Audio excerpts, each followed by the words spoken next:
I'm now.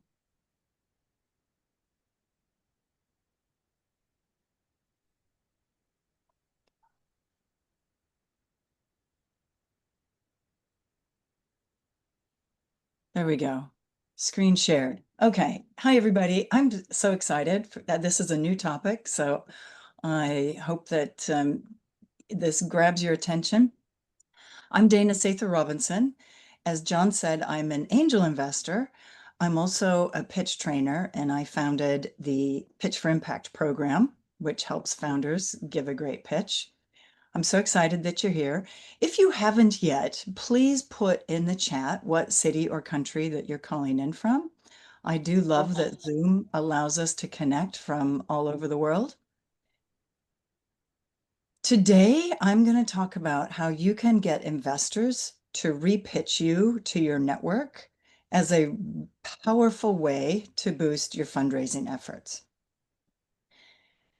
So I want you to think about this, like, what is a repitch? Okay, so let's say it's a referral, and I want you to think about, have you ever experienced a referral where somebody's referred business to you, or you've referred business to somebody else? So put in the chat, yes, if you've used a referral. Hopefully people have experienced that. Okay, yes. I want you to think about what reasons that you would have if you were going to refer a business to someone. Would it be that you experienced their product or service and you like them, or you know the owner and you have a lot of confidence in them? Trust, somebody has mentioned. Yes, so trust is big. That is the key here, is that you usually, if you're going to refer somebody, you always like or trust them at some level. So that we're going to bring that up a lot this morning. Today, I'm going to cover how you can use the repitch as a powerful referral to meet more investors. I'm going to talk about common mistakes I see all the time, so you know how to avoid them, and how you can be more memorable when you meet investors, and how you can focus on building relationships.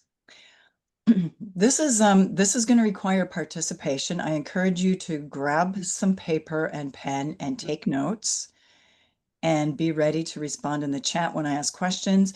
We will have time for your questions or things you want feedback on at the end. So please jot those down on your paper when you have some questions, or put them in the chat. I emphasize being remembered a lot in what we talk about, because being remembered is really important to success in business, particularly in fundraising, and it's an integral part of presentation skills training, which I did a lot for many years. So here's a little bit more about me. I became obsessed with communication skills very early in my career. And then I became a presentation skills trainer. So when I listen to pitches, I'm looking at it from two lenses: an angel investor and a presentation skills coach. As an investor, I'm a member of E8 Angels. I also attend events by lots of other groups. Later this week, I'm going to be a pitch judge at another group. So I see thousands of pitches. I've learned what works and what doesn't, and I've learned what investors want. And as a trainer, presentation skills, I've worked in Asia, Europe, the US. So I've seen lots of different types of pitches or presentations. I've worked with founders from lots of different industries. So when I look at a pitch with my trainer lens on, I notice how people are communicating and exactly what they're doing when something really works. And I notice what's going on when something's not working. So that's why I started pitch training, so that I can help founders improve their communications with investors and help them succeed. So in order to do that, I do a lot of events like this. I also do group workshops, one-on-one training. pitch coaching, try to be helpful where I can. My goal for you, this is the goal I want you to think about whenever you're pitching or presenting, is that your key goal in that moment is to be understood and remembered. I'm going to be mentioning this again. I'm going to take my screen down, my slide down now so that we can see each other. So don't think, I can't see your slides anymore. That's on purpose. Okay, so write this down. This is important. When you pitch to an investor, you need to make it easy for them to remember who you are and what you do. Especially if you want to use investors to refer people, because this happens a lot. Investors will often refer founders to their network if they think that they'll be a fit. Investors share information with each other. They talk to each other. And also, most investors like to help founders. That's why they invest. They meet a lot of founders. They like to help them. So even if they don't invest, they will often help a founder and introduce them to someone who might be a fit. This is sometimes called a repitch. It's that warm introduction between investors that really boosts your chances of getting a meeting. This year, I was at an event during Seattle Tech Week, and I met a founder who we had a really nice chat. He's super great guy. Talked about that he was a military veteran, and he was creating this very cool product in deep tech. Now, not so long earlier, I had met an investor who had a fund for veterans. So after chatting to this guy, I decided he was a nice person and seemed credible. I went and talked to her and said, and I told her, asked, do you want to meet this founder? And I told her two things, what he does and why I thought that she would be a fit. And she said, yes, introduce us. So I did. And then I left them to it to have a nice chat. So for this repitch to happen, whether it's this casual conversation or a more formal pitch, investors need some things that they need that this is what needs to happen. Investors need to remember what you do, and they need to understand what kind of investor is the right fit. And they also need to like you. Okay, because this is how you build trust. You're not going to refer somebody who you don't like or who you don't have some trust in their abilities. So that's why I emphasize this being memorable. This is a goal when you're pitching so that you stand out. My goal for you when you pitch is that days after your pitch, investors will remember what you do and why they like you. This is actually not easy. It's not common because most pitches are not that memorable. I'm really sorry to say that, but I'll give you an example so that you can kind of feel what it's like to listen to lots and lots of pitches. I want you to think of a presentation or a pitch that you saw in the last few months.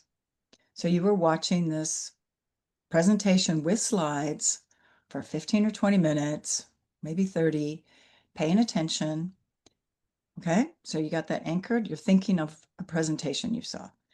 Now imagine a week later, someone asks you, say, how was their presentation? And you say, oh, very good. They did a great job. Oh, sorry I missed it. What did they say?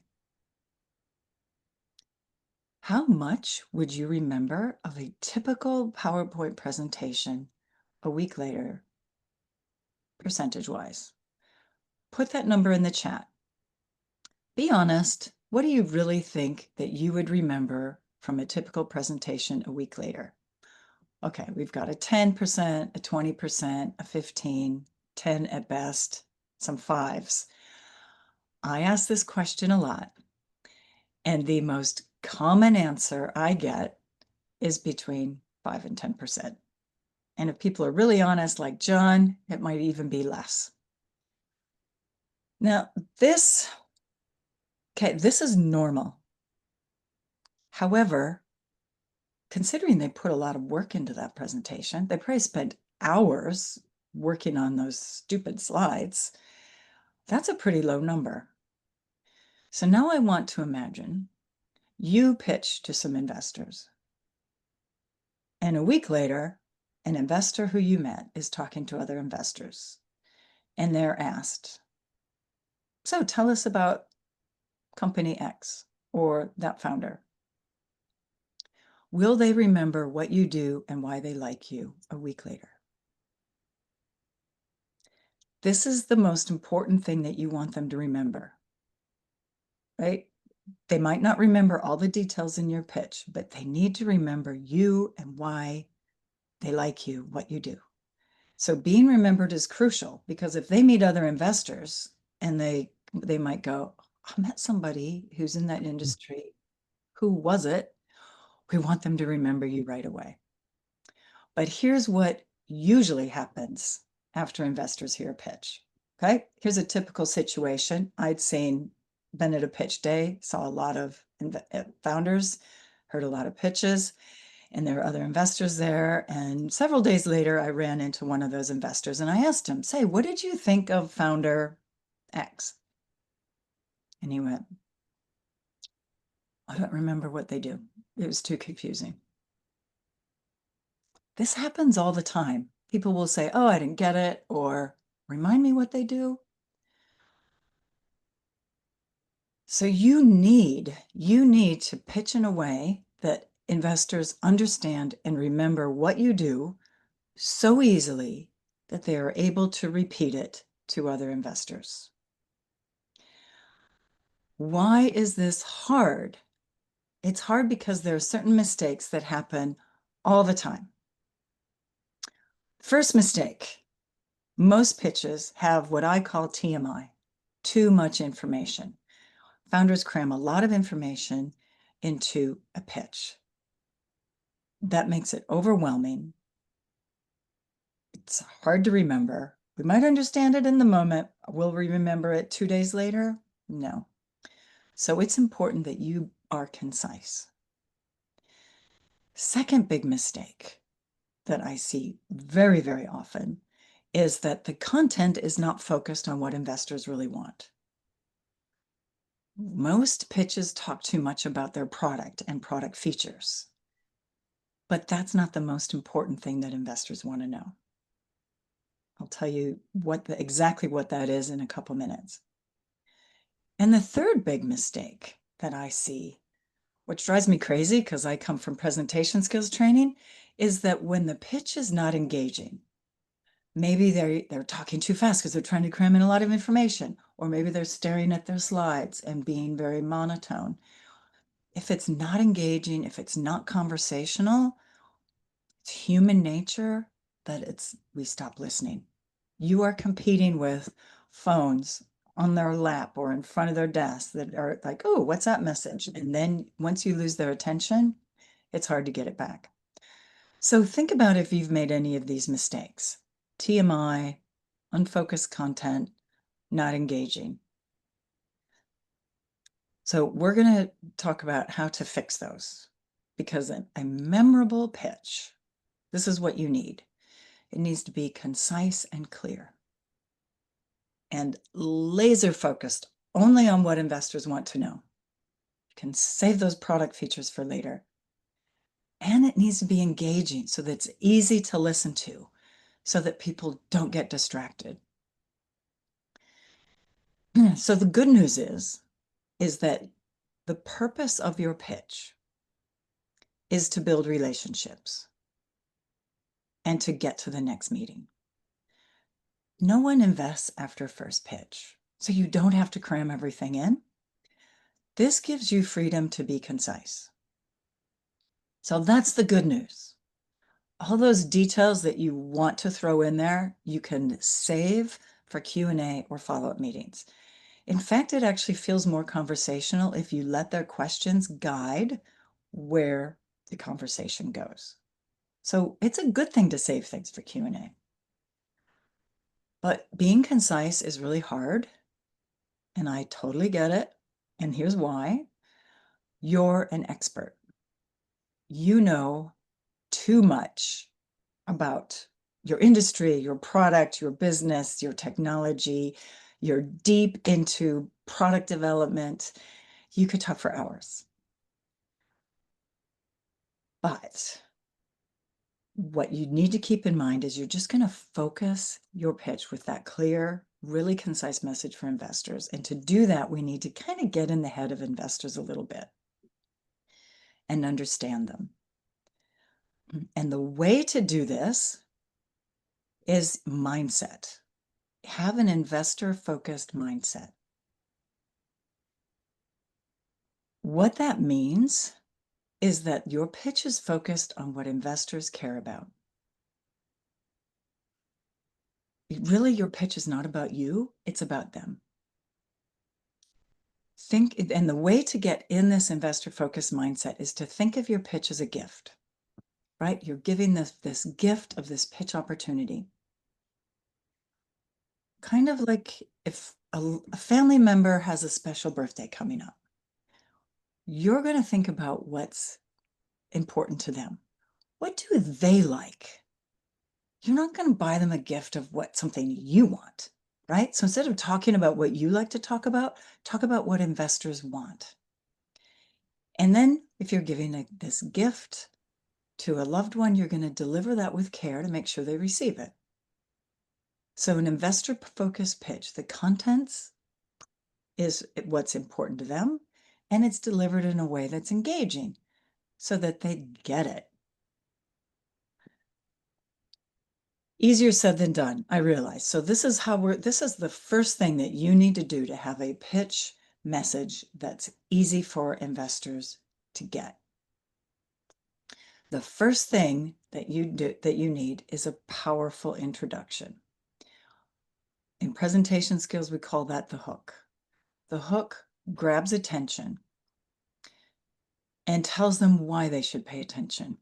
Keep in mind, investors, whether you're talking to investors or customers, people hear lots of pitches, right? The world is so full of information that it gets overwhelming.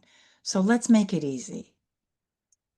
Create your hook of 10 words or less. Try 10 words or less, maybe 12, but keep it really, really concise.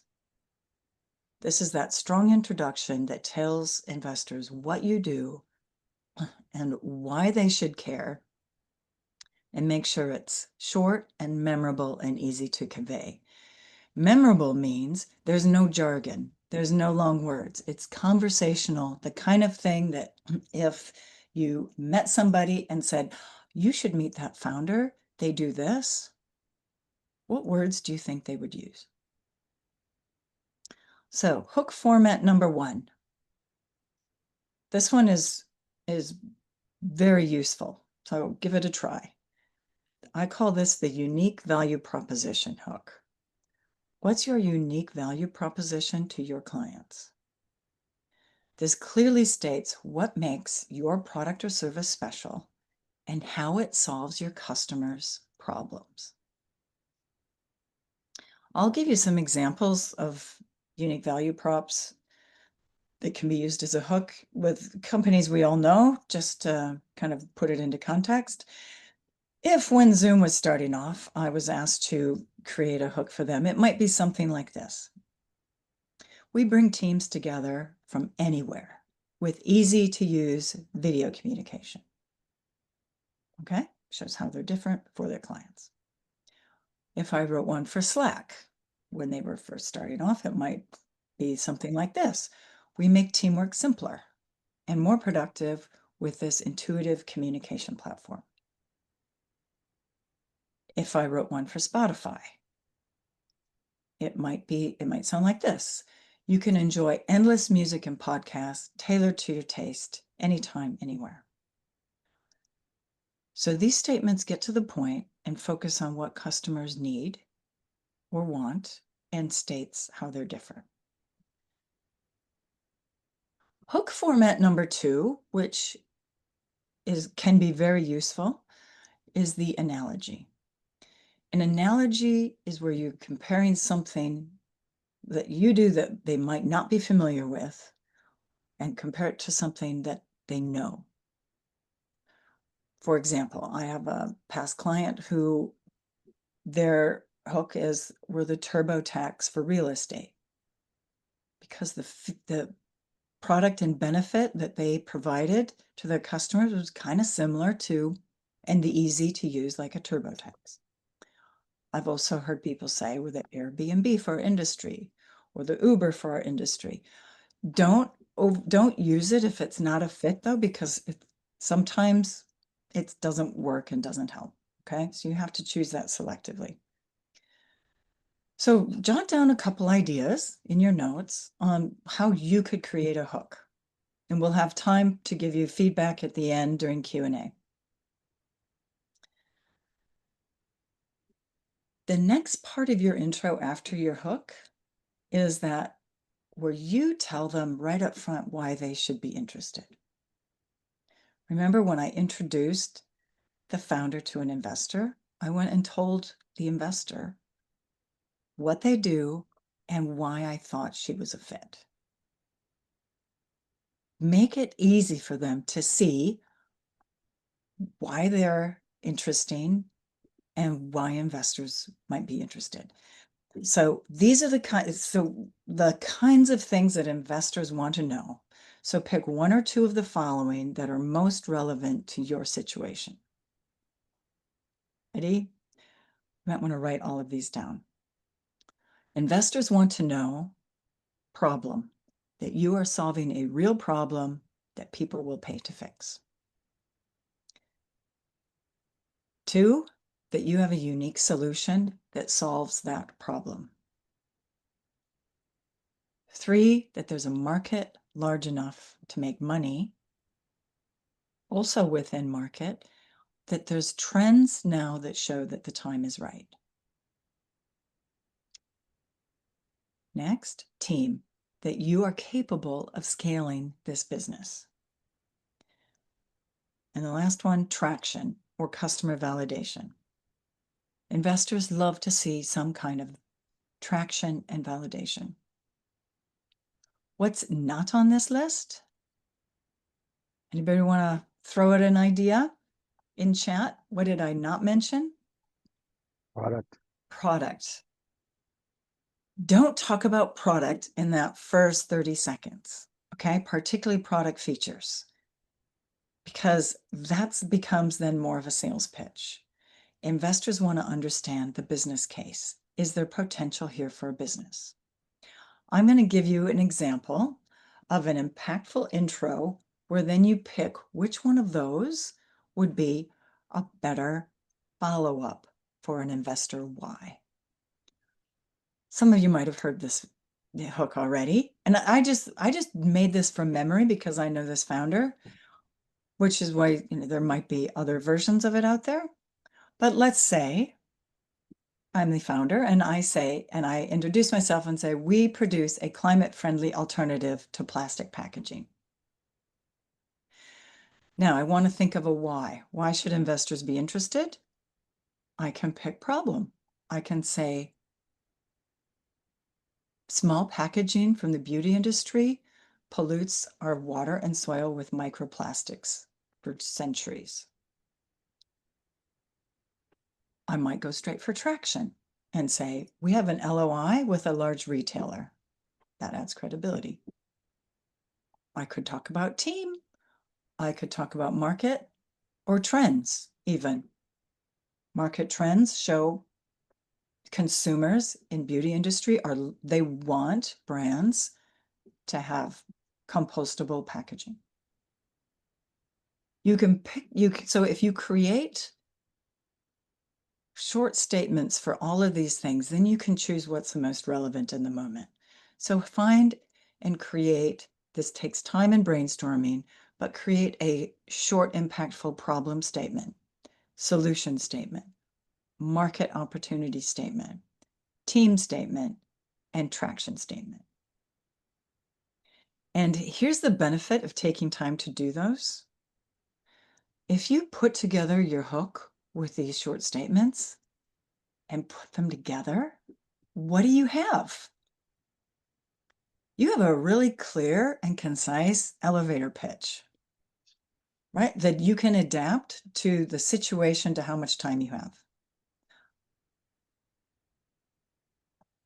But if you use a hook with one or two of those, you're giving investors this short introduction.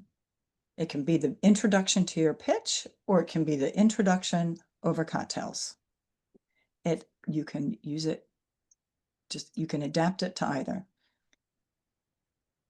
It's easy to remember, it gets their attention, and you've practically given the script to repitch you to your ideal investor. So make it easy for them.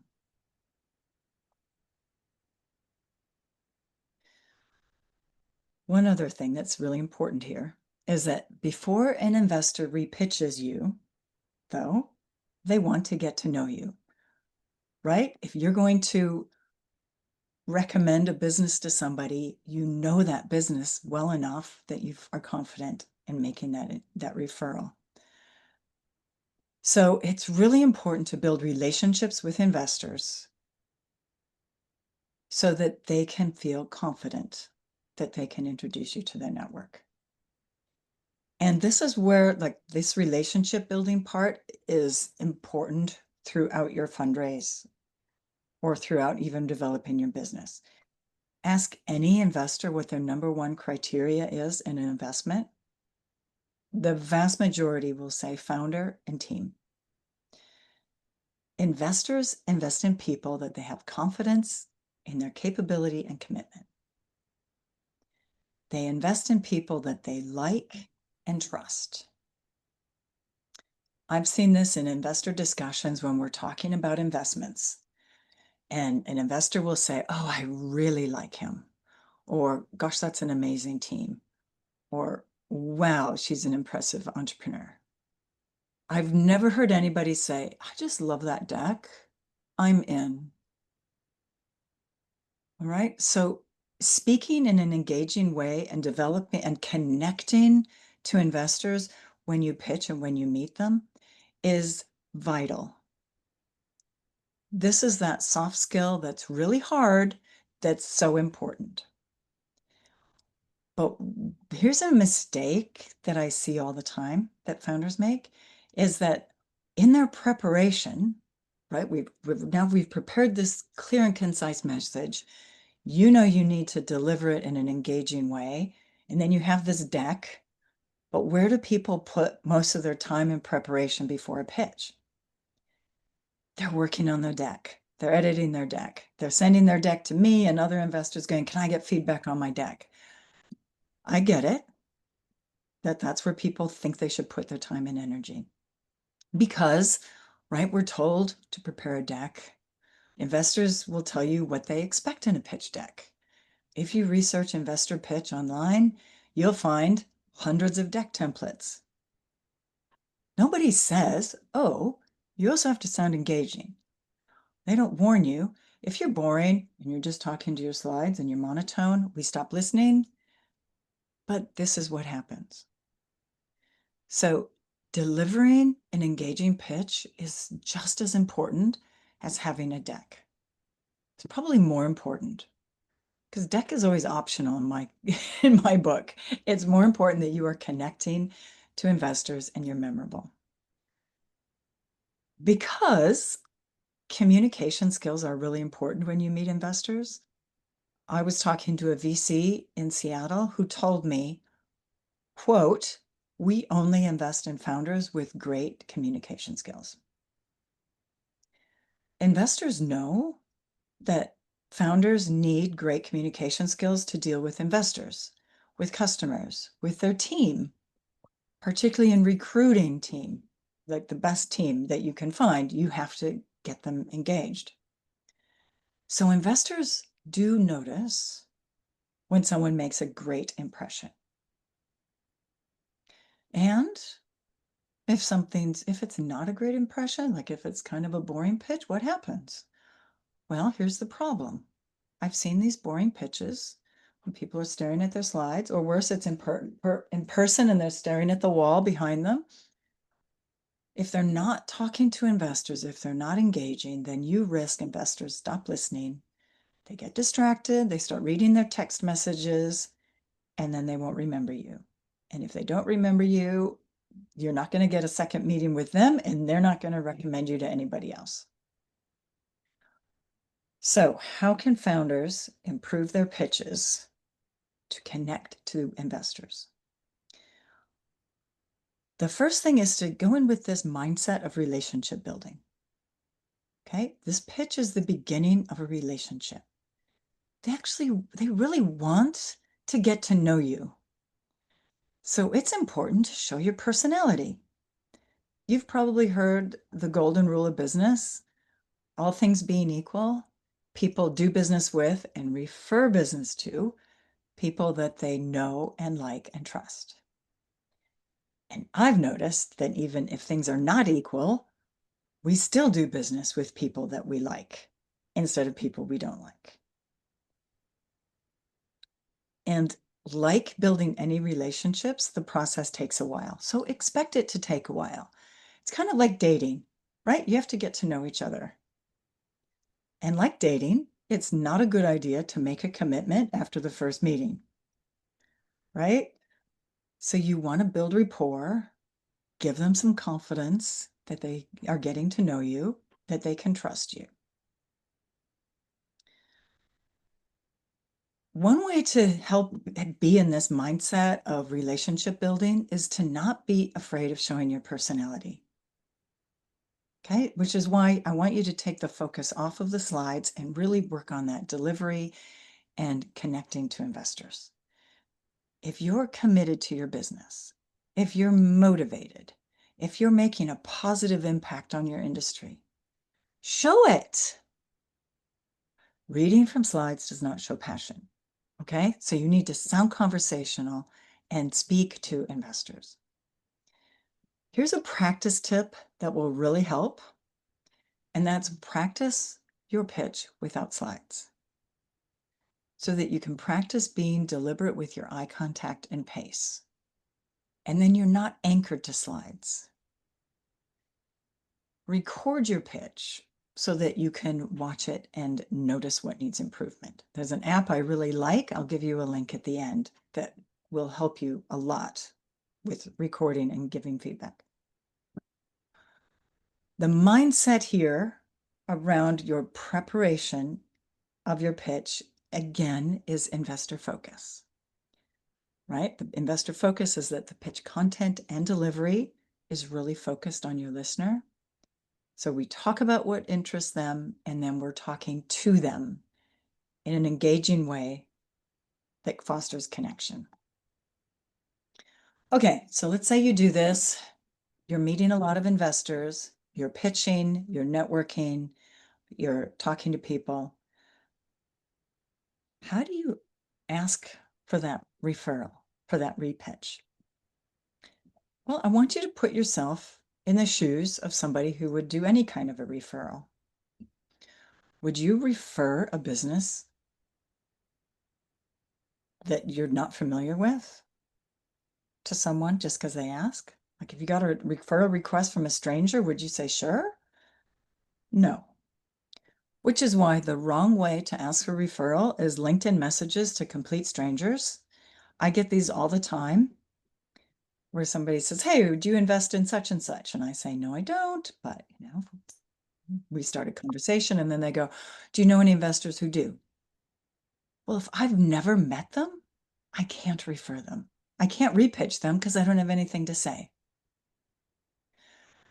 The right way of setting yourself up to get a repitch is to get to know investors. Let them get to know you. Show that you're credible. Show that you're committed. Be authentic. And that means you're going to have to do some networking in person and online. Be curious. Ask a lot of questions. You'll get to know what they invest in. Maybe they're a fit, maybe they're not, but you can still get to know people. And this is where, in these conversations, you can say, "Do you know any investors that invest in X stage, in X industry?" Or, this type of founder. Like if you're a military veteran or a woman in a specific industry, whatever that is, like you can find out what defines your ideal investor and then ask, do you know any investors that fit that? And if people know you and they think you're credible, then they can probably think of some. They might know of investors that would be interested. Another option, after you've been doing your homework, because you'll need to do your homework on ideal investor as you're preparing to pitch, is you can ask somebody in a message, hey, I see you're connected to such and such VC on LinkedIn. Do you know them well enough to introduce me to them? So I've had this happen to me. But sometimes I, I have over 5,000 followers on LinkedIn. I don't know them all personally. So if I say, sorry, I don't know them well enough to introduce you, I just say so. Sometimes I do know them and I can make an introduction. But here's the key.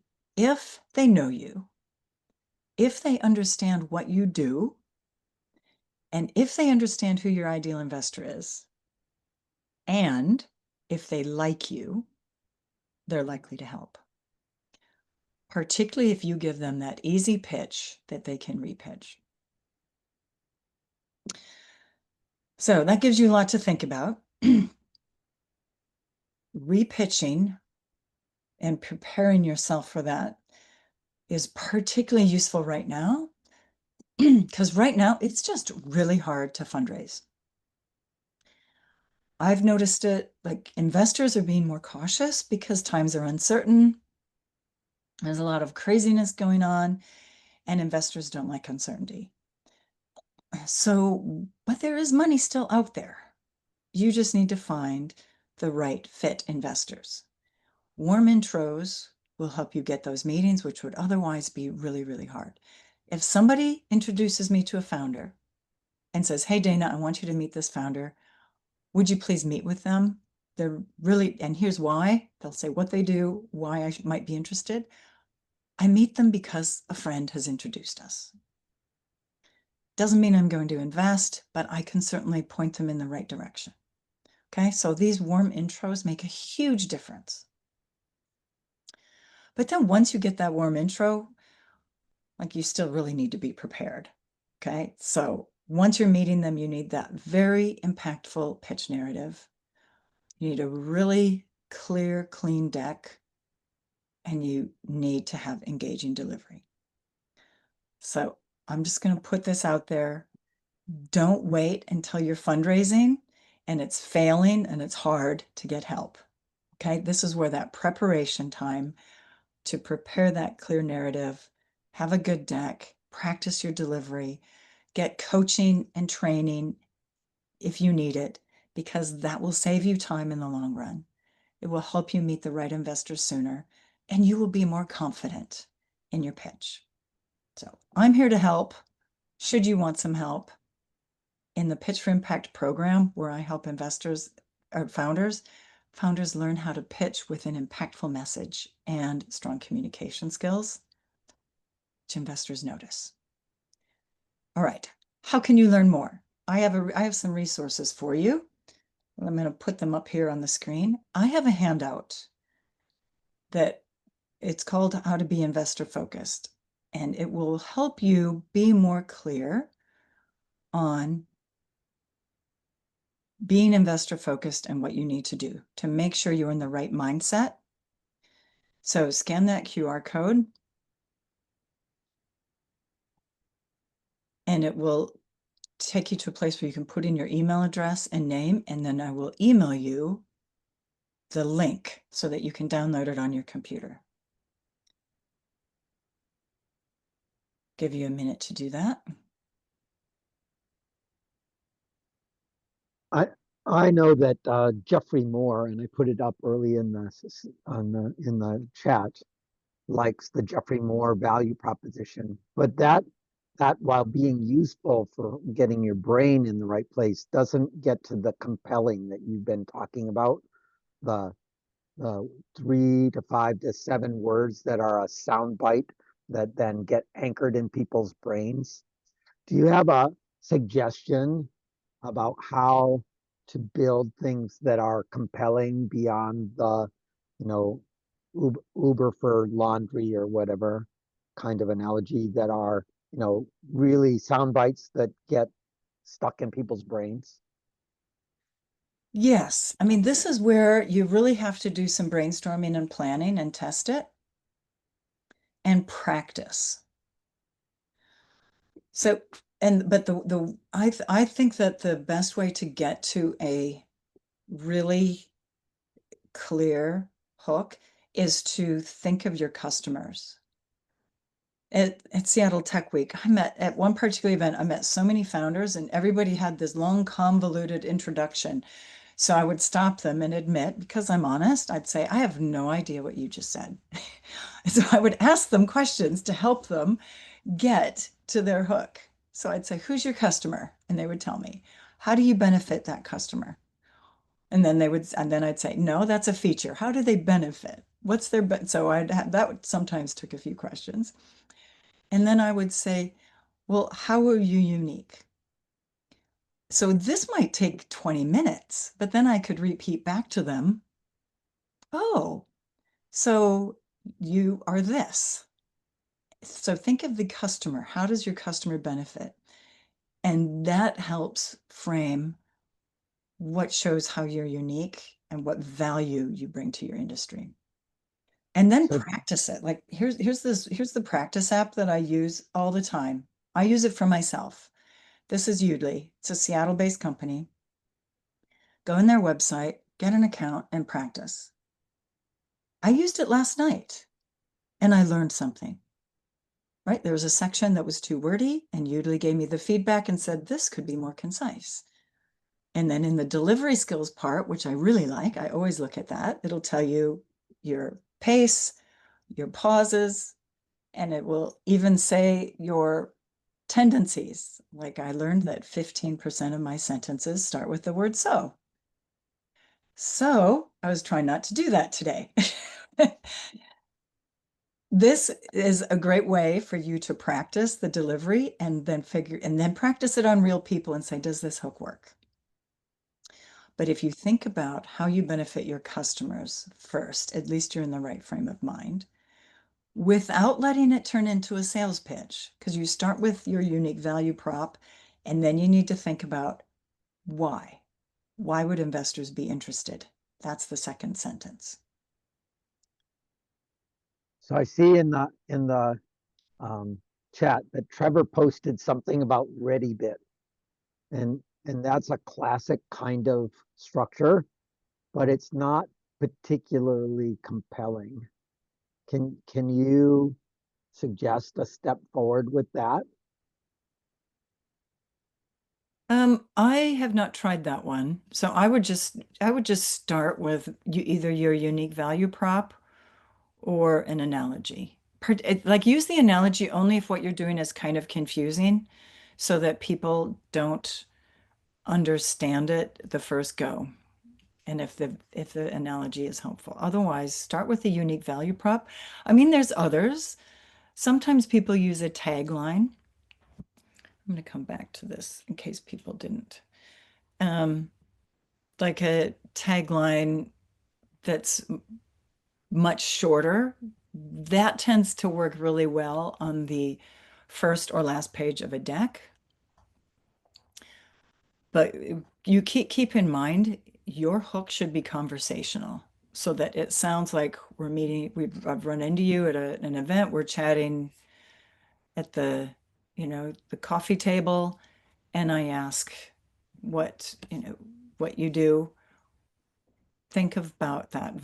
Like this is where you have that conversational hook that then I can go, oh, you know what? So and so over here is in your industry, and I can introduce you and repeat your hook. It needs to be repeatable,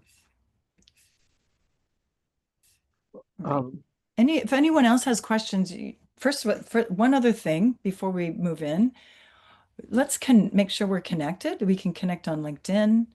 Um, and if you really like, you're going, oh, this is my pitch is a mess and nobody can understand it, let alone repeat it. Happy to have a chat. Okay. So I'm just going to put this in here. If you are ready to talk about your pitch, this very low, like just low stress friendly chat. Okay. So So Erica asked if Udemy uses the data and keeps it private, or do they use it to train their models? can you repeat that question? Does Udemy keep things private, or do they use it to train their models when you use Udemy? I do not know. I cannot say that with confidence. Yeah, okay. But you could also ask the other if you use ChatGPT or Claude or something where you can control the settings. I'll have to ask Udly actually. You can ask them, or you can try it within AI. I've seen where using AI can sometimes be helpful, but it's not the be all and end all. You as the founder have to be using your your unique perspective at the beginning and at the end. Okay, so you first need to do that brainstorming and writing, even if it's too long. If you have a one-page problem statement, you can then try using an AI tool to say, can you get this down to something more concise? It will give you a first draft, which will probably be crap, and then you can rewrite it. Don't just use it as your answer, though. It still needs to be your unique thought because you're the one that really understands your industry. Yeah. Timu has an interesting comment. Can you lower your screen so we can see all the faces and get the faces up? Yes. So Timo is going to start a Haven poker night tonight, asking about short pitch and hook. Yeah, are you just asking for me to comment? Yep.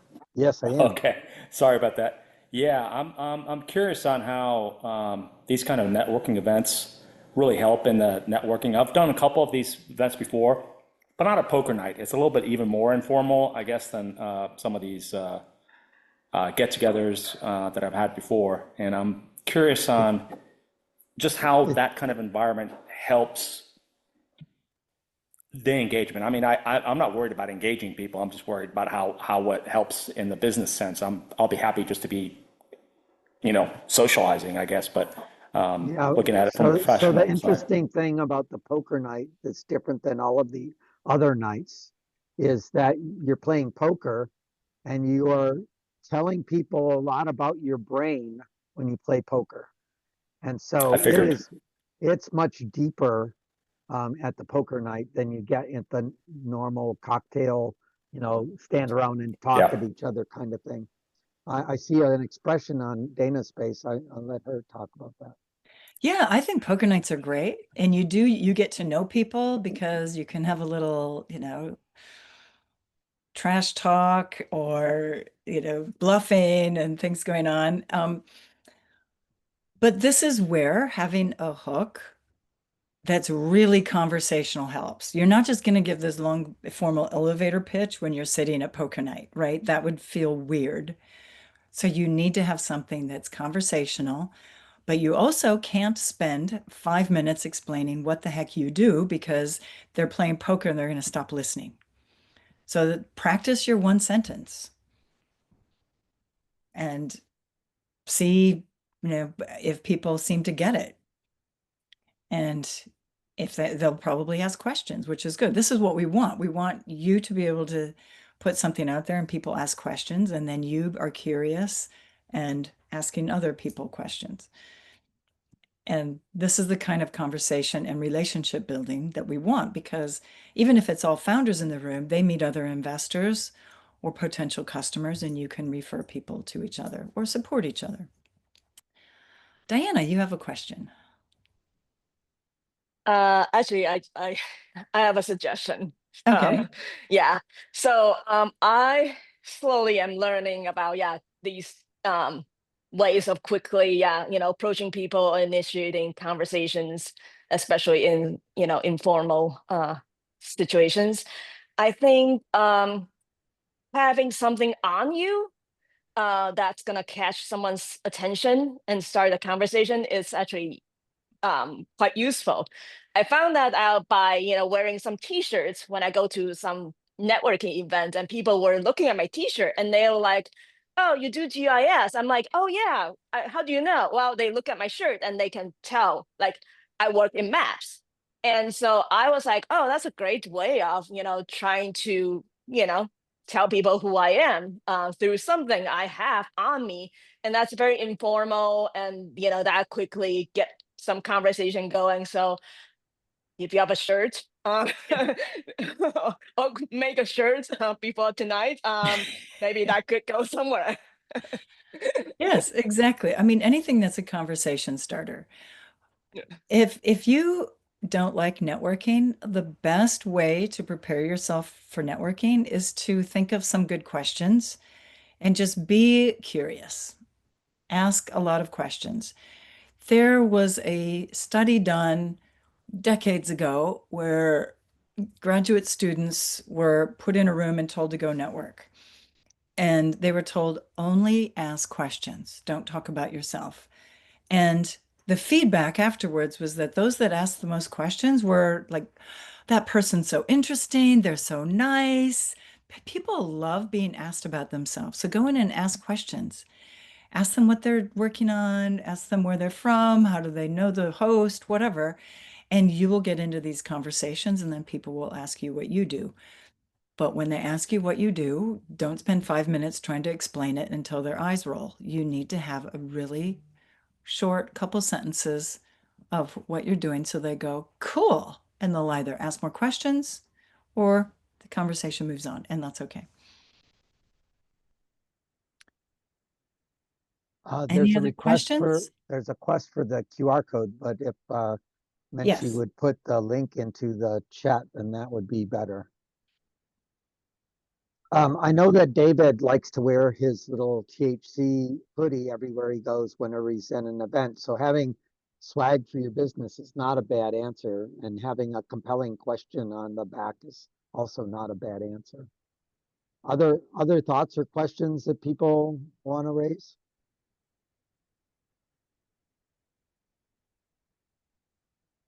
Anybody want to try their hook?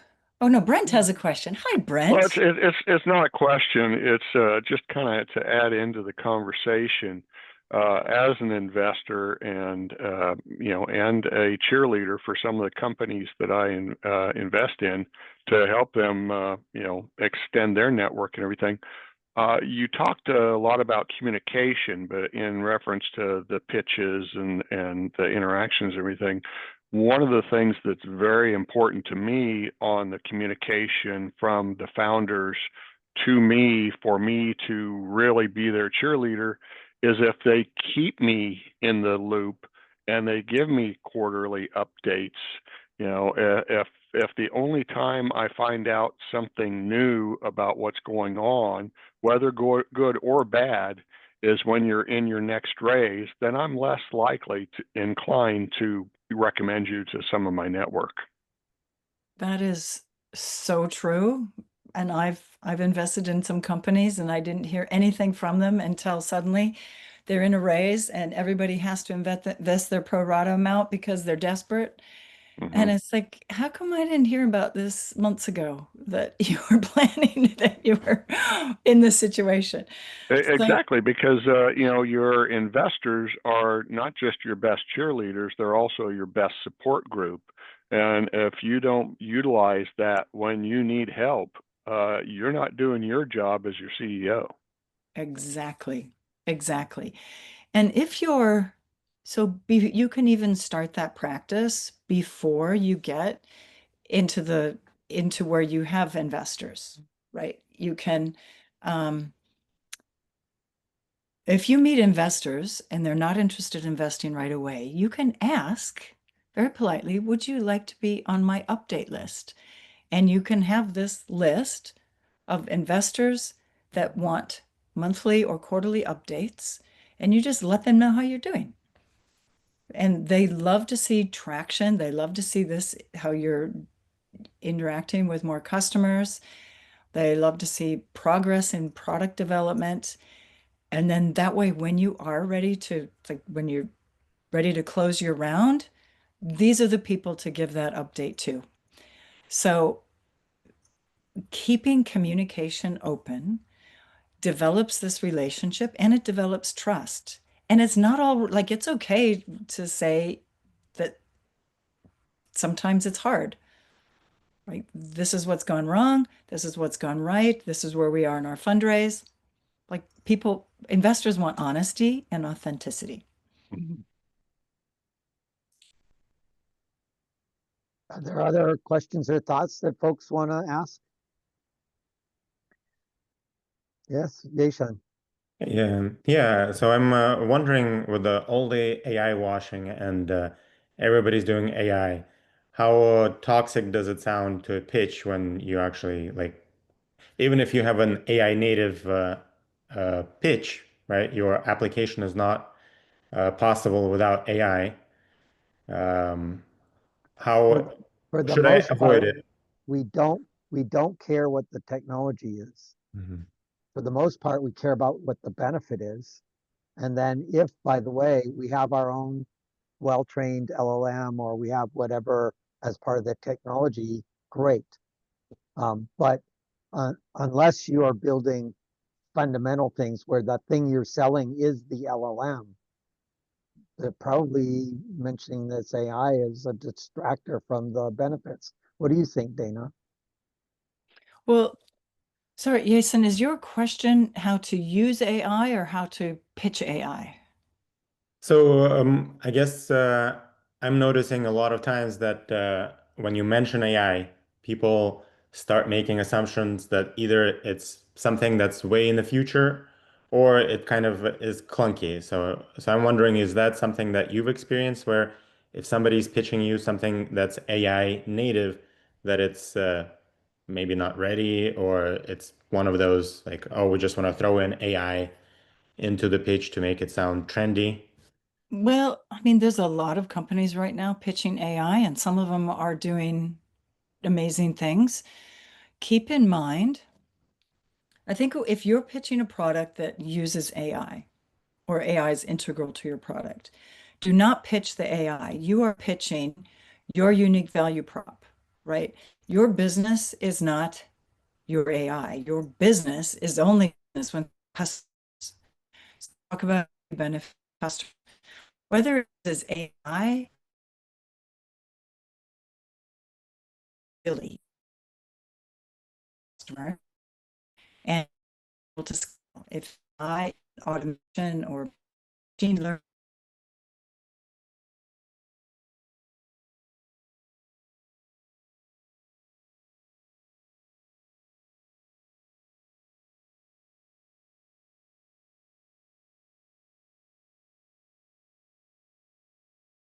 technology perspective.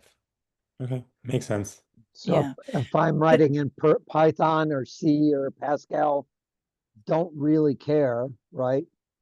In the same way, don't really care which LLM you're using, so long as it works, right? And then when we get to due diligence, 2 months later, that's when the details matter a lot technically. yes. Now keep in mind, I mean, AI is now being used in everywhere. And if and keep in mind, a lot of investors are now trying to use AI to screen, and you can use that to your advantage. I've been doing some research on this, and VCs and angel groups, well, they often have an application on their website where you answer some questions and then upload your deck and some other materials. But it takes hours to screen all that information. So they are now using AI agents to screen it and give a summary. So 60 applications a month, and we're only going to see 3. So Yeah. feed it to the AI. It gives you 6 samples, and then you pick Yeah. the 3 Well, good it'll give ones. you like the top like the top 12, and then you manually go through them, and then you pick 6 to meet, and then 3 that, kind of are the candidates. So it makes sense that people are using these AI tools to be more efficient in their screening. What you need to be aware of then is that whatever their criteria is on this is what we look for, make sure you have everything in there. They're not looking, if your deck is being screened by an AI tool, you don't get extra points for having beautiful slides. You only get the part that they're looking at is the content. So you want to make sure that it's really clear and that you're not missing out sections that they said that are important. I played with this. I get a lot. I give feedback on decks a lot, and I put one of them through an AI tool that a friend created. And it was really useful. It was for an industry I'm not familiar with. So and it told me these are the things that had complete information. And then it got to competition and said they're missing these 5 competitors. So I could reply back to this person and go, "You're missing some competition." So it prevents you from, like, you can't just make it look all rosy and say there's only 2 competitors and we're way ahead, when in 30 seconds their AI tool can say, well, these are the other 6 that were not mentioned. So you need to make sure that it's correct, that you cover every section that they want. Otherwise, it'll red flag and say missing the go-to-market strategy. Yes, a person could have figured that out first, but it would have taken them longer. So use it to your advantage by being complete, but not being cluttered. It has to have, just real clarity. And you don't have to spend hours on design or lots of money, because it's really after looking at the content. Is the content solid? Also, that means you don't want to put in AI fluff either. So don't use AI to create your deck. You need to create your deck with your original thought and make sure that it's correct. Any more questions on that? I know it's kind of there's a lot going on and a lot is changing. Yes, Alex. Yeah. Hi, everyone. Yeah, just a quick question. So for products, for example, that are more, let's say, artistic or creative in nature, that probably have less tangible metrics, to tech and finance startups, like how how do you think it's like how can we communicate that value, and the potential to investors when it comes to products in that realm? If a product is unique, you need to convey to investors if you are venture scalable. Like, if something's more creative, does that mean it's a one-off and it's not really scalable, or you've created it so that this is venture scale? That would be my first question as an investor. It's like, oh, this sounds nice, but is it going to be a small business forever, or is it really going to scale? So That's Alex, I'm hypothesizing that you are um, a film director kind of creative, right? So, Yeah. so if we think about films, films are venture scalable. They're a fundamentally different world than tech venture, but there are, plenty of producer type people that are making essentially a risk capital investment into films, right? But what is the thing that makes it go? They have to believe the arc of the audience, right? And so in the lean startup methodology, you need to be able to articulate traction in the meme that you're building with the story, right? And the fact that I can craft a really cool movie using my cell phone does not translate to an audience. And so how would you articulate the creative audience, the business of film, rather than the product of film? And most artists tend to have this problem of they're just like the coder that wants to talk about the details of the product. They're not talking about the business, they're talking about the product. So what is the arc of the business that is the film or the, comic book or whatever the creative endeavor is? It's about audience and the engagement with audience and the benefit or value that's created with that audience. Ashwin has his hand up. Yeah, I didn't know what industry he was in. Ashwin, did you have a question? Yeah, first of all, thank you very much. It was a very interesting talk and a presentation. When you speak with people, one of the key challenges I always think about is handling biases, because that's something which is always limiting our impact of interaction. So when you and I will speak, we've already made a judgment. I think the scientific thing is 6 seconds or 3 seconds. Maybe Yeah. online it's 1 second with when you're on your phone or something like that. And so with all these aspects, even if you have a great hook, are there any other techniques or suggestions to, you can't eliminate, but minimize bias impact, especially if negative? If it's positive, I don't mind at all. But if it's negative, I'd love to reduce that. All right. Thank you, Ashwin. That's a really good point. And this is where, if you want to overcome bias, like maybe you think, oh, they're not going to trust me because I look different than them, or like for me and Charlotte, sometimes we're in a room full of men and we'd wonder if we're taken seriously. This is where this is where communication skills can really make a difference, is being able to explain yourself in a very powerful way and then have the confidence to pause and wait for questions or let your message sink in. It adds instant credibility that this person is confident and they know what they're doing. I have found tendencies of people who, I mean, I've noticed it particularly with women when I'm in women's groups, but I think other groups have this too, that if somebody feels like they're kind of an underdog, they overcompensate by talking too much or by using words that actually diminish the impression of them. So this is where communication skills can counteract that by having that short message, shut up for 5 seconds, let people think about it, let it sink in, and then the next message. That makes such an impact that people then go, oh, I'm going to take this person seriously.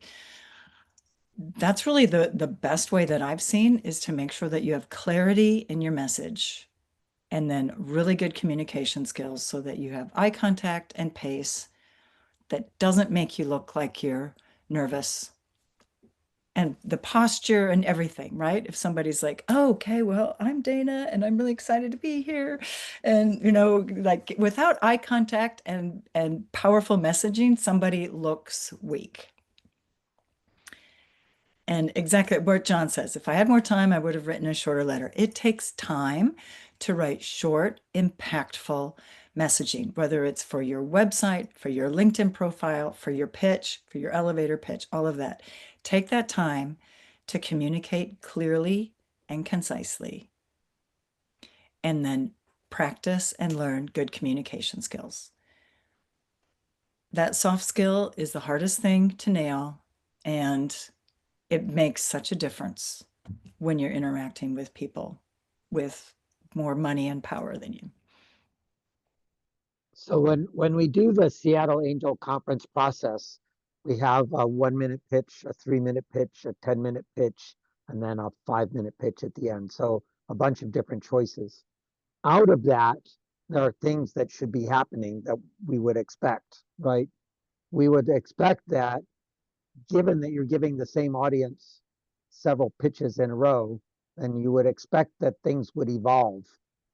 And so if we see you over 6 weeks, you would expect that the story you're telling us would be evolving and getting better. You would not give me the same pitch for the 3 minute pitch that you gave me for the 1 minute pitch, but now fill it in with crap in the middle. You would give me a more detailed component, right? And so we have people that do that. They take the 1 minute pitch and they do a 10 minute pitch, and it's really the 1 minute pitch with noise in the middle, right? No, no real evolution of understanding of the business, nor any evidence of traction. Because if you have traction, then you should have stories to tell about the traction, right? And so there's um, a benefit to us for seeing multiple engagements with people over time. And so we have 3 months between the 1 minute pitch and the 5 minute pitch at the end. And we would expect there to be crispness and density in that last pitch that we didn't see in the 1 minute or the 3 minute pitch because everything evolved.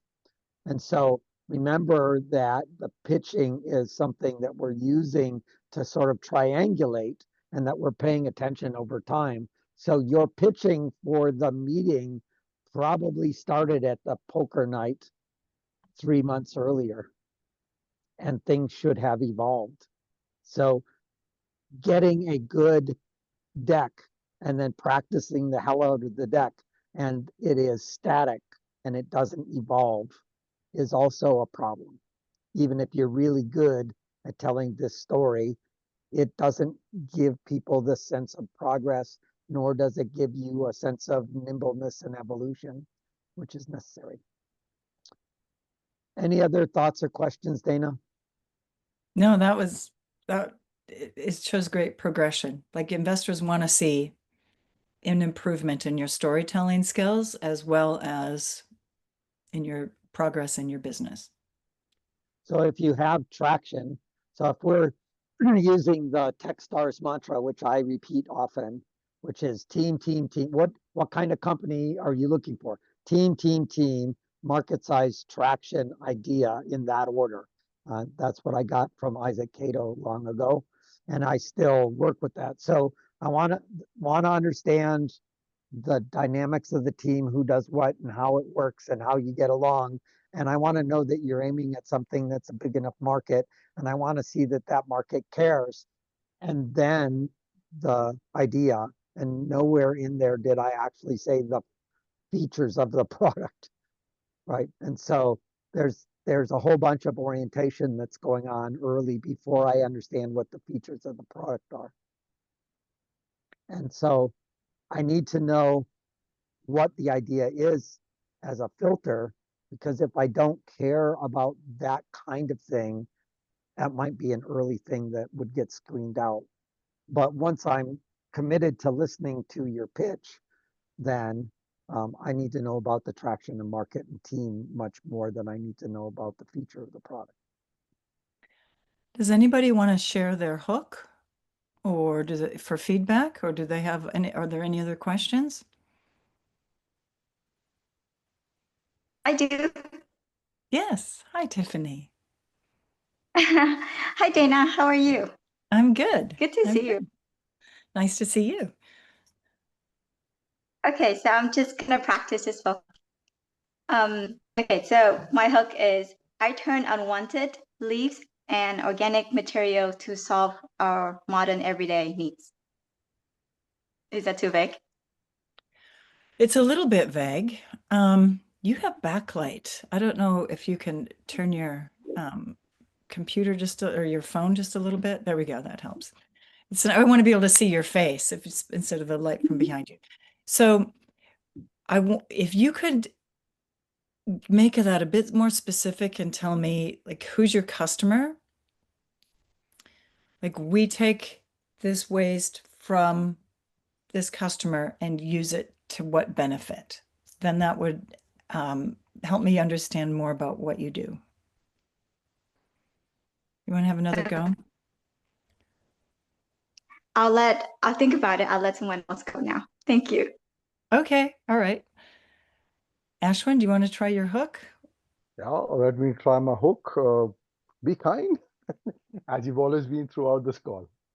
So we are looking to disrupt the pre-seed and seed investments by venture capitals and business angels. Today, 3 out of 4 investments are not returning any money. So hang on. So the hook is just you get 10 words. So what's your hook? What's that one sentence? Okay. So we want to improve pre-seed and seed investments, which is today 3 out of 4 failing, to at least be 50% success. Okay, so your customers are investors. Yes, and business angels and pre-seed and seed investors. Okay. And what value do you give them? Today, you are looking to judge people, especially on the team aspect, based on heuristics, based on your bias. And we use psychometrics, which is a proven science over decades, You're to talking quantify that. about Okay. features. Okay. So what's the benefit? So effectively, you're able to get a number regarding a person's EQ, regarding the team dynamics, how well do they get along, and how Okay, applicable that is to the that's a startup. feature, Ashwin. What's the benefit? That allows you to reduce your bias, because today Okay. you're investing into something, and the But most I important don't part of need to investing. reduce my bias. It's not my problem that I have bias. My problem is that my investment works or doesn't work. And so True. I need to have investments work. Yeah. And so it's not about bias. And the fundamental problem in my experience is that I don't know enough, and I can't know enough about a person till I've been with them for a while. And what I'm trying to do with the pitches is get a warm feeling in my heart about this person. And so that emotional engagement does not come to me from a number. Okay. And so how can you help me improve the success rate of my investing? That's my problem.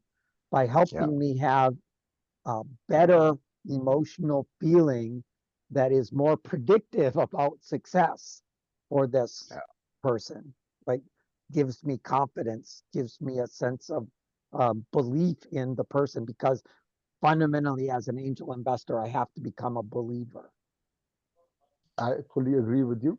Today, you mentioned about team as the first 3 things of evaluating the startup, but you're evaluating them in a very effort-intensive manner. We're not saying reduce that, but we're giving you another view to validate your gut feel with a number. I Okay. understand that we're you're giving also- me the feature that I get another thing. What I don't get is that it changes my outcomes or removes the need for me to do the work, because for me to have the feeling, I have to do the work, right? I need surface area in order for me to have a feeling, right? And so I have hundreds of people in the last year who have told me they will pre-screen companies for me and make them better. And my experience has been that they don't succeed at doing what they say they're going to do because I get no feeling. You're absolutely right. It's extremely important to have that gut feel. But today, your gut feel is 80% and 20% is analysis.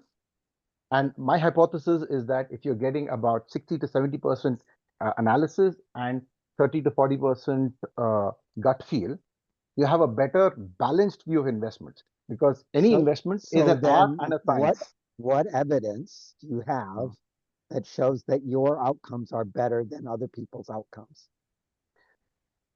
Today, if you look at the analogy of all these assessments, which is happening on recruitments, so all the top recruitments which are being taken place in the board positions, etc., use these kind of assessments to ensure that we have the right team members coming forward into the setup.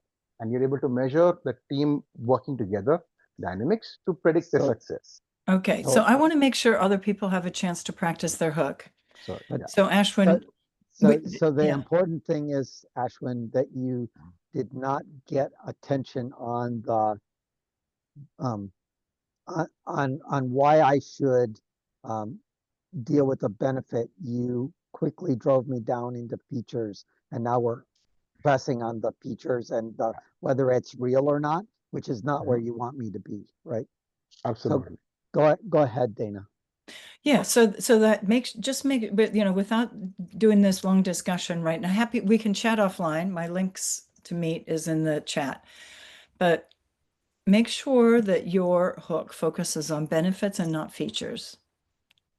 And Yeah. you are thinking of how you provide value to your customers without having to go into lots and lots of detail, right? This is just the hook so that investors have that general idea of what you do and why it's credible. Okay, thank you. Yasin, or Yasin, how do you say your name? Yes, on. Yasin. Yeah. I had the wrong accent. It's okay. Yeah. Yeah, so I just wrote this little hook after thinking about how questions are important. I don't know if it's a good idea to start with a question, but I thought maybe it also lets me learn more about the listener. If I just say, hey, if you could create websites in minutes, how would you use that power? What would you do? Right? And kind of invite them into having a more engaging conversation as a hook like that. You just told me a product pitch, not a business pitch. Mhm. Yeah, Okay. that might work with customers, but it won't work with investors. Okay. Do you want to have a go? Who are your customers?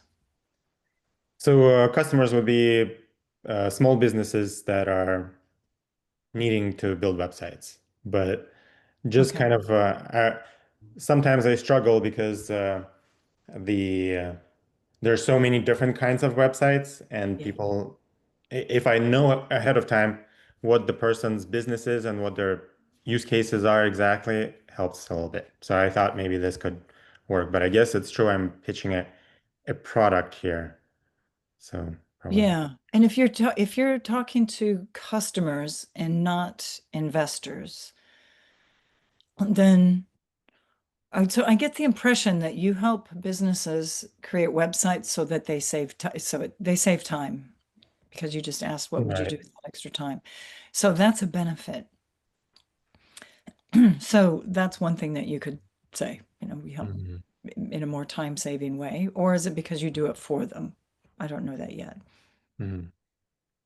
Okay. And Yeah. and I mean, really people, the business doesn't care about time so much as they care about making money. And so somehow you need to tie it to how it is that having this new website actually converts people to selling. Mhm. We yeah, can increase your margin by 10% by doing blah. And then that means you have to have companies that you've actually increased their margin for. Okay. Yeah. yeah, I or wonder. it's more, or they get more hits, or they get more, Mhm. conversions to sales, or I wonder if for like an early startup person who's super small, they don't have any resources. Like one of the things that I is a recurring theme is it takes a lot of effort to use like these no code solutions, or hiring a developer is a headache and a lot of money. And they're just, they're opting into using just Instagram or Facebook as their page because it's too hard to create a website. So that's why I was kind of trying to see if I can But pitch that. if it's selling enough on Facebook with a Facebook page, then maybe that's good enough. So we don't have to have a website. What we need the website for is for it to give me 10 times as many sales. Hmm.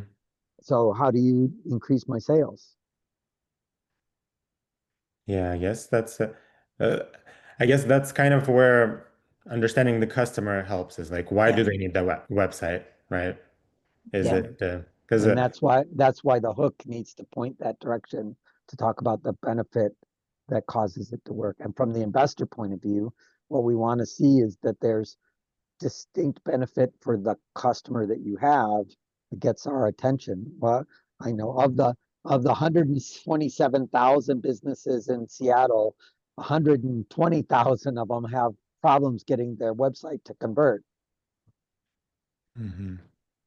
There's a hook. yeah. James put his hook in the chat. So if you are kind of playing with typing one, go ahead and you can also put it in the chat. But does anybody else want to raise their hand and have a go? Tiffany, is yours, you got another version? Yes, I can. Yeah, let's hear it. Okay, so I actually have a couple versions. One, I turned into custom-made gift boxes and food containers for restaurants, chains, and hotels. Okay, can you say that again? My computer or yours had a little blip. Okay, I turn trash into gold, turning leaves into gift boxes, containers for restaurant chains and eco hotels. Okay, You're there was having network problems, so turn off your video and try again.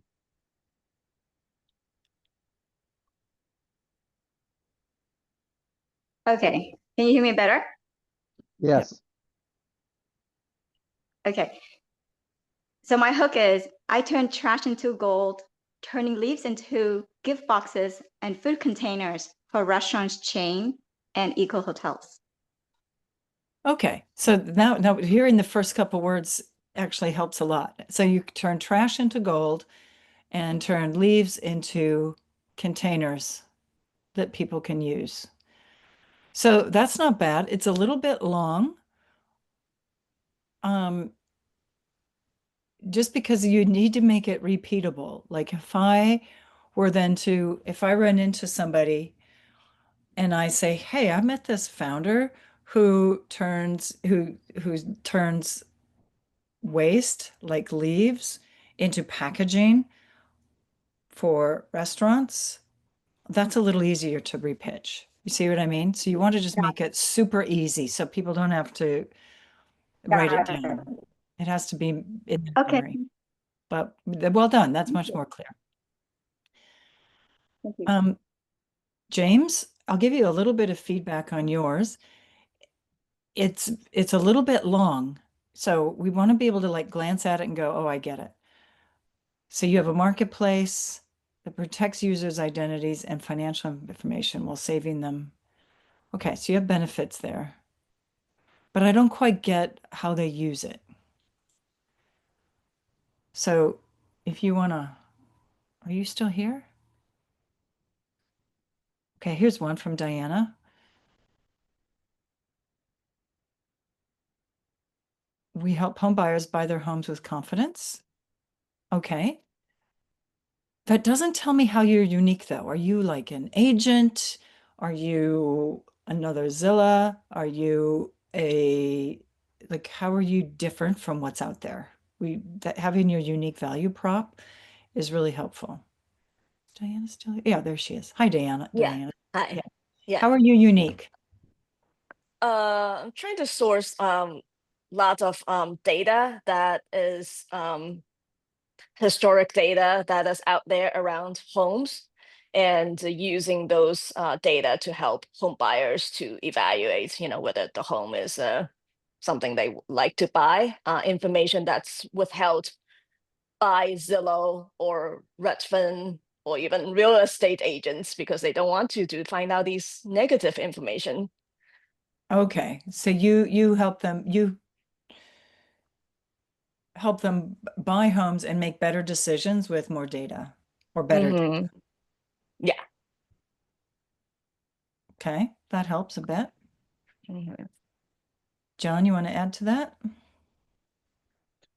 For me, the issue is that I don't, as an investor, understand how that confidence translates into a business, right? So how do I know how big an audience you're doing? How do I know that you have traction? There's a whole bunch of places I want to go with that. And I can find you a bunch of traditional places that will tell me the same clause, right? So Mhm. um, we save homeowners um, thousands of dollars by keeping them from buying the wrong house. That that gets more to the guts of it, right? Mhm. But by exposing, fatal errors in the house or something like that. I mean, trying to get over into where's the sharp pointy stick that causes people to move, right? Mhm. That's a good point, John. Yeah. Um, Great. Erica, Thank you. Hello. Our product covers a few things, so I'm trying to focus on the community, but I'll do a different one, the main one that I have. For struggling solopreneurs and small business founders who are overwhelmed by manual processes and need scalable ways to grow and protect their business. And MakeBooks is a low-code platform for automating their expertise, transforming it into digital playbooks and apps so they can future-proof their business and franchise it. This is a really good Jeffrey Moore value proposition. You followed the structure pretty straightforward, but it doesn't get to the hook question that Dana is talking about, which is the 5 to 7 words that fit in my brain that go, oh, I want to talk about that more, right? So what's the brain hook that comes out of that? You built the business, now let us build the systems. But that sounds producty. Okay. Yeah, that's the challenge. We're so embedded in the product right now. So does that mean you build automations for businesses that are growing? We built an orchestration platform that automates transforming your knowledge into SOPs and playbooks that can then be automated with APIs and rolled out. It's a tricky one. We're working with STEAM students and cybersecurity students that are like building entire systems using that. It's so big. I'm trying to make it small. Yeah. Yeah. And you want to also like get right to what the benefit is without going into features or jargon. Yeah. Because if somebody's not in your industry, then they're now thinking like, what the heck does that mean? And then they've missed the rest of what you've said. So what Dana just said was really important, right? Angel investors are all ADHD. You give them a little thing to chew on and they go down the rabbit hole and then they miss what you just said, right? Yeah, squirrel, that's absolutely right. And so if you don't, go from pearl to pearl to pearl along the chain, then we get lost and we don't hear you. And the amount of times that people will say on stage, we're an X kind of company in some way. And then in the review, the angels say, well, they're not an X kind of company. So therefore this can't be true, right? That disconnect happens a lot. And so avoiding giving us the rabbit hole to go down is important. Yeah. Yeah. It's a hard one. Kind of focus on, yeah. So your customers are students? That's my target market for this product, yes. I'm spinning out a new version, but my past customers, my ongoing customers are Cisco, logistics, Wincanton. We do business continuity plans that are run and automated and used by IKEA. So I'm so big, but what I'm doing is I'm trying to take the bite-sized small version that I'm rolling out as a new seed product, seed company completely. The hard part is that the default gut reaction is that students have no money, therefore there's not a market there. And so then we get the question, are you selling to the student or to the parents or to the college, to the university, to the STEM oriented nonprofit? There's 15 different other sub-markets that might care. And when you do the student first, that makes me feel like you haven't evaluated the other choices. And then I'm already, 5 steps down a rabbit hole in that one sentence that you said. Yeah, my brain says ed tech, and ed tech is really hard, and it's hard to raise money for it. Whereas your product, you have credibility in that you have a company that sells to big enterprises. But we also have the requirement in our intentions and our value prop to be able to open it up to everybody in the community. So we have thousands of solopreneurs that are using it in order to navigate the challenges of stabilizing their business. Right? There's so many processes. What gives you money? What is the next part of your launch that's going to make money that investors would want to fund? Collaborating with small businesses and incubating with them is one element of it. But right now, that's again where we're in that experimental stage. You have to go from lily pad to lily pad, and you would like to have a lily pad that's big enough that you're cash flow positive now, so you can jump to the bigger lily pad over there. It's a little bit bigger. And if you try to eat the whole elephant at once, the lily pad is going to sink. Yeah. I see Smith has her hand up. Yeah, good evening to everyone. So I'm based in Canada and we are proposing an alternative to hair transplant where you don't have to fly to Turkey to grow your hair back. And it's backed by science and nature. So we put the ingredients you need, but not the ingredient you don't need, so you don't have a side effect. So how do you make that 5 to 7 words that are compelling?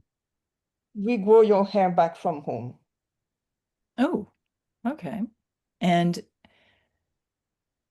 okay. So that's your sales pitch. So then what about for investors? Is this a growing business? Well, okay. 1 in 3 men has a hair loss issue. So, and it's a trending business, especially in the young population, because they're more stressed and stress is causing hair loss. So we have a group of people in their 20s and 30s, young men who are losing hair, and there are more and more women who go through hair transplant, and we can fix the problem before hair transplant. Okay. So you can help people grow their hair from home using tailored products. Yep. And your market is these, and 1 in 3 men suffer from hair loss and would be open to trying something like this. Okay. So I always like when you have data instead of 1 out of 3. I like it when you tell me there's 1.2 million 20 to 30-year-old men who are in need of doing this, and not all of them can go to Turkey to solve the problem. Something like that. Great, thank you. Yeah. Good luck. Very interesting. Catherine. Hey. Hi. We create a one-stop app that bridges mental and physical health, empowering users to improve their life holistically through a system that knows them better than they know themselves. Okay. So now how would you get that down to a 10-word or less hook that I would then repeat to somebody else who I thought would be interested in it? That's what I was kind of tinkering around with. I know it takes a long time to get something really short. We are the Uber for mental health. Pardon me? We are the Uber for mental health. What is the metaphor that you would do that would be a hook for the brain that tells me what it is you do? That's telling the what value prop, right? Yeah. So you might also try to do the why value prop. That's the hook, right? Okay. Yeah, because then I found I was at Tech Week last week in San Francisco, and I just felt like my hook wasn't strong enough the whole time whenever I was introducing people. I'm lucky because after I say the hook, I'm good because I don't stop talking. I'm good at making relationships with people, but I realized my hook needed a lot of work. Yeah. So the hard part is mental health apps in general are a dime a thousand, right? There's just so many of them right now, and you have to give some kind of anchor validation in there somewhere, right? And also to show that people will spend money on this one, because a lot of them, they don't. Yeah. They have users, but no payers. Right. Lots I of them. try and put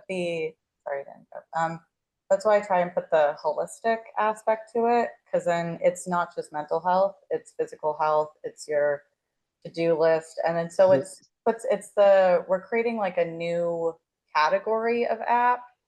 So it's like, but it's hard to put that into so now you made it even more complex and harder to explain. Yeah. And the problem is when you use the word would, then it's future casting, and it makes us feel like you don't have anything at all. And so what if you tell me about the future by telling me your great progress in the past, that helps a lot. Like we've already got 100 customers that have moved this store and they're paying 100 paying customers or 1,000, or we're serving, 10% more company people a day on this thing, right? Where their health is improving or whatever. Well, what So- is the main benefit, Catherine? It sounds main- like there's a lot, but what's the main one that people feel like they have more confidence, more control? It relieves stress because they're improving like what's the main one? The main benefit is it actually gives the users a way to improve their lives. Every other app is fragmented when mental health isn't fragmented. So it's kind of like it's like the user taking a Tylenol. Improvement can you measure? What improvement? Oh, yeah, because it goes into every aspect of their life, which is every aspect of their mental health. I'm going to take my thermometer, I'm going to put it into the app, and it's going to tell me something. What am I measuring? Their stress, their anxiety, and I just need one thing. one thing. Okay. I reduce their stress levels by 50%. I lower their blood pressure by 10%. I like blood pressure because I can measure blood pressure. I can't really measure stress, right? What is the thing that is the concrete? I have traction. I can validate this. It's not just woo woo, put the cups on, light the fire, and away it goes. And I feel better for a moment, but it doesn't really improve everything, right? Yeah. So what's the thing I measure? And then that'll turn into the 5-word answer, right? The hook. Kamal. Okay, so thanks, Catherine. That's feel like you were getting there. Kamal? Yes, thank you so much. So my pitch is, with so many tech advances making life easier, why should my home kitchen be left behind? We are building a roti maker, a kitchen appliance for Indian breads that gives both convenience and quality, has a spend of $200 million and 25 million hours of labor in the US alone. And we have a wait list of 50 plus users for our beta testing coming up next half. Okay, so that was more than 10 words. So basically you have you have a roti maker and you have a wait list and yours is special. Okay, so how can you get that down into something that if I know someone who would invest in that, what would I say?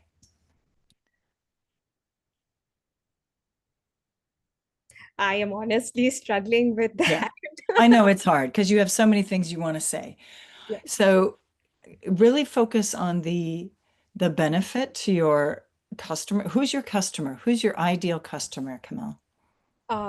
It's working moms of Indian origin in the US who loves rotis. Okay. They are So you're targeting Yes. people who live in the US who want to make home style roti without spending hours. Yes. And you already have a wait list. Yes. Yes. There is that's more memorable because it shows that you know who they are. They're motivated because they miss their home cooking and they're not going to spend hours making it because they work or they're busy. Okay. But that feels to me like a statement with data facts. I am struggling to give it an emotional spin where it comes across as a hook. You know what I mean? Well, and it becomes difficult when you're trying to sell the product versus the business to the investor. Correct. And I am very guilty of it. I love that call out from both of you throughout this conversation because my deck is full of product, hardly anything on the business. And I'm like, I have to iterate and get better on that. Yes. So you have to really think about the business. So the unique value prop shows investors that you have something special that people want to buy. Yeah. And thinking of the one benefit for your ideal customer will help clarify that. Yeah. And then we have a wait list of 50 just from our 2 weeks off lunch or whatever. I think you'll need a bigger wait list than that if you're going to raise money, but Okay. it's a good start. Okay. Okay. So what is the fancy appliance that makes waffles or burgers or something quickly and easily? That would be we are the X for roti, right?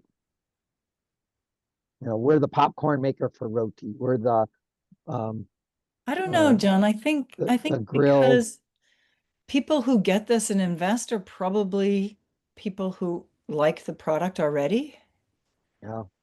They would be like, oh yeah, it's hard to find good roti in the States. Ashwin Yeah. says KitchenAid for roti. Oh, there you go. That's pretty good, actually. That's actually pretty good. And if you practice that a little bit, and then you go to the Thai groups, the probability of finding working women who want roti but don't want to make roti is much higher. Yeah. Yeah. Appreciate the feedback, both of you. Thank you. Good luck. Charlotte, hello. Oh, let me turn my voice on there. Okay. 91% of plastic is landfilled, creating persistent microplastics in water, soil, our bodies. Our non-toxic compostable alternative looks, acts, and performs just like it without the harm. Okay, so let's make that shorter. Let's start with what you're doing so that it gets people curious. So you produce a non-toxic, what else did you say? Biodegradable, Compostable. non-toxic compostable plastic packaging. Okay. And why this is important is that 91% of plastic is landfilled, but we also want to show demand. So okay, it's a huge problem. If you have, I think in this case, demand from customers, like you have an LOI or beauty brands in particular are looking for alternatives to their small packaged products. And we have 3 LOIs or something like that, then that gives investors that confidence that like, oh, this is real. They actually know their customers. Yeah, and Dana, actually what I had after that still too long hook was the market size. So 39% of consumers in that 429 billion packaging market switched to brands with more sustainable packaging. Yeah, so that's still too long. So you can use that when you have a 5-minute pitch or a 3-minute pitch. But if you're just a hook, you're introducing yourself and you want to get that in their brain. This is an easy thing. I know an investor who would be interested in, this is what I'll say. Like give them the short 2 sentences of a hook and a why. Gotcha. So here's what I have. Our non-toxic compostable plastic packaging alternative replaces the 91% of landfill plastic. 5 words. Do 5 words. Try to get it down to. Being complete is not as important as being compelling. And being rememberable and remarkable is not as important as being compelling. Right? Sorry, not the other way around. Yeah, the other way being around. remember is more important than being compelling, is more important than being complete, right? You have to be compelling, but it's more important that you are rememberable so that people can have it stuck in their head and then repeat it. Is what Dana's trying to do, is to get you to repeat. Give me a set of words I can repeat so that I know somebody who does that. They're the blah for blah. So does anybody on here want to throw in the chat some ideas for Charlotte? I was thinking of the non-toxic compostable alternative to plastic packaging, or the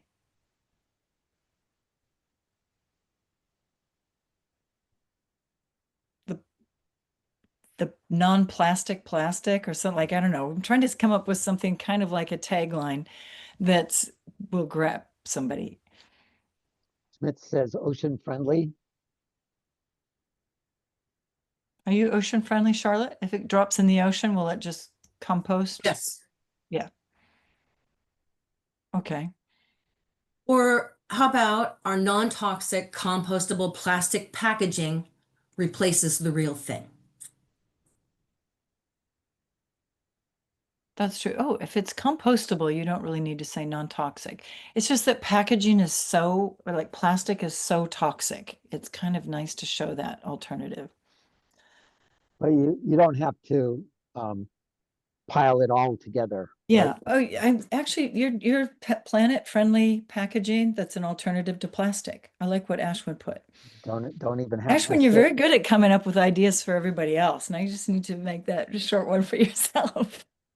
It's So always easier to give feedback to other people than ourselves. I find that. it might be just planet friendly packaging, right? That's the hook, right? Your planet-friendly packaging.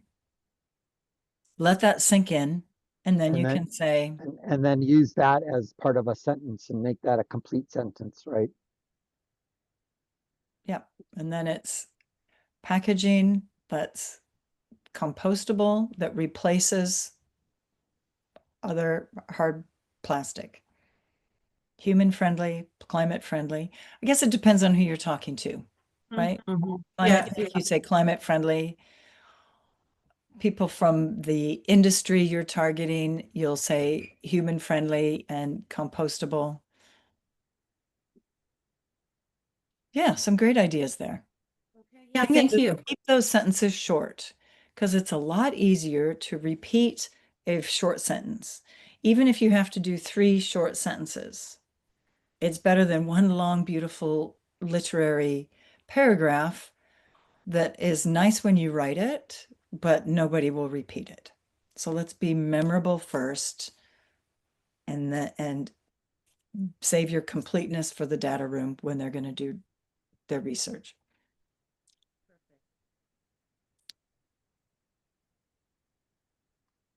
Other thoughts?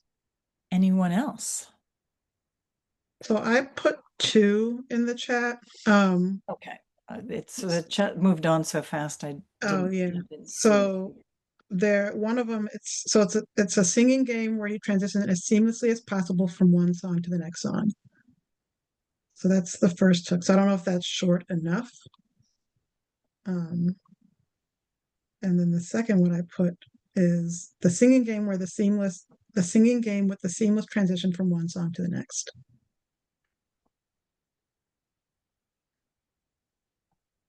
Or if the first is too long, the singing game or seamless transition from one song to the next. I'm not clear how that's of value. I don't know even why I would want Do to people do care about that? So it's a competitive singing. It's kind of like a karaoke style singing game. It's like a video game on a mobile app or a game console, where you're Is that a transitioning. benefit or a feature?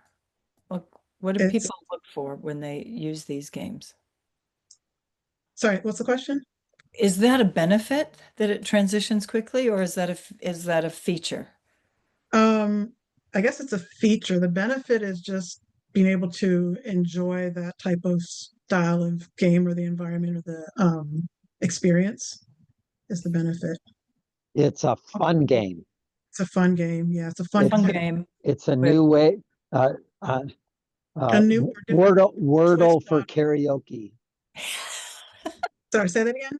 Wordle for karaoke. John's Wordle. getting really creative this morning. What's Wordle? Wordle is a word game that you rearrange things to make things fit for a word. But the Okay. thing is Wordle, you only do one a day. Yeah, And what I understand. Yeah. So what we're after here is she, how do you say your name? Chikozi? Yeah, you can call me Chiga. Chiga. That's fun. Chiga's, you've got this thing where people, it's an enhanced experience, I assume, because it's keeps people engaged. That's correct. Okay, so let's focus on the benefit. Okay. And also if you're talking to investors, how is this, like, why should they care? Do you have 1,000 users? Do you have a wait list? Are you getting great recommendations and feedback? Like how can they tell that this So has right now, business? it's in the idea phase. I mean, the market, yeah. So like it compares to like some of the competitors have a lot of um like a lot of users or whatever, and market for it is great. But right now it's in Okay. that phase. So So big market. You can talk about that it's a big market. exactly. I would say before are you trying to raise money now, or you're still building product and I'm still engaging? building product. I don't have a prototype yet, and so I'm trying to get a developer to help create that. So it's it's patent pending. Okay. And So I would get some users and feedback and some buzz before you talk to investors so that they can see that there's demand for this. okay. I mean, but let me be perfectly honest, I'm not in your industry, so that could be completely wrong. I mean, maybe investors in the gaming industry will look at this and go, let's build it fast, I'm in. I don't know. But I would want to see some validation. That was my thought. I mean, my game plan is to get a prototype Okay. and put it out there and then talk to investors because I would imagine it'd be similar to what you're saying. Yeah, yeah. Sounds like a good plan. All right. James is the cybersecurity that saves you money, time, and effort. I kind of like that. James, where are you? Did he leave? No, there he is. James, we can't see you, but that's a good start. That sort of sets the scene. It was like, okay, we know what it is. It's cybersecurity. It's got these benefits. And then what's the next line?